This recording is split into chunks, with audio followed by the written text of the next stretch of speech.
In this video, I'll guide you through downloading and installing VMware Workstation on your Windows 10 or 11 computer. So first, visit the VMware website. Navigate to the Products section, and at the bottom of the drop-down list, click on the C Desktop Hypervisors. Under the Product Overview section, you'll find the Download Now button in the VMware Workstation Pro for PC box. Click it. This will redirect you to the Broadcom website where you'll need to sign in. If you don't have an account, click the login button at the top right corner and register. The registration process is straightforward, so I won't cover it in detail. Once you have your account, log in with your newly created credentials. After logging in, head to My Downloads section on the left side of the screen. Scroll to the bottom and go to page 2 where you'll find VMware Workstation Pro. Click it and you'll see the download options for both Linux and Windows. I'll be selecting VMware Workstation Pro 17 for Windows. Choose the latest release, agree to the terms and conditions, and then click the cloud-shaped download button to get the installer. Save it and run the installation wizard. Once the wizard opens, follow the steps by accepting the end user license agreement. Leave the installation destination as default, and ensure VMware Workstation console tools are added to the system path.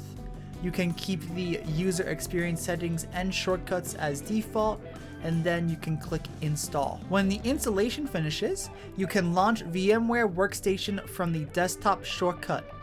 Make sure to select the option for personal use, not commercial use, as the personal use version is the free one. Now you're ready to create virtual machines with VMware Workstation Pro. So let's quickly set up your first virtual machine. So upon opening the program, you'll see 3 main options on the screen. Click the Create a New Virtual Machine button and select Typical Configuration Type, which is recommended for new users. To install the operating system, you can use a physical DVD drive or an ISO file.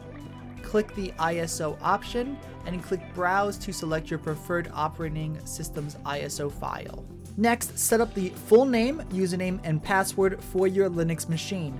After that, you can specify the virtual machine's name and its storage location. Once you've done this, you can configure the maximum disk size and decide whether to store the virtual disk as a single file or split it into multiple files. On the final screen before creating the virtual machine, you have a chance to review all the settings.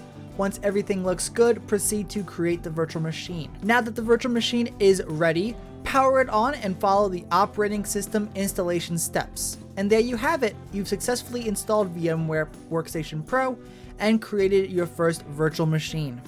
Don't forget to like, subscribe, and hit that notification bell so you never miss an update. Thank you for watching, and I will see you in the next video.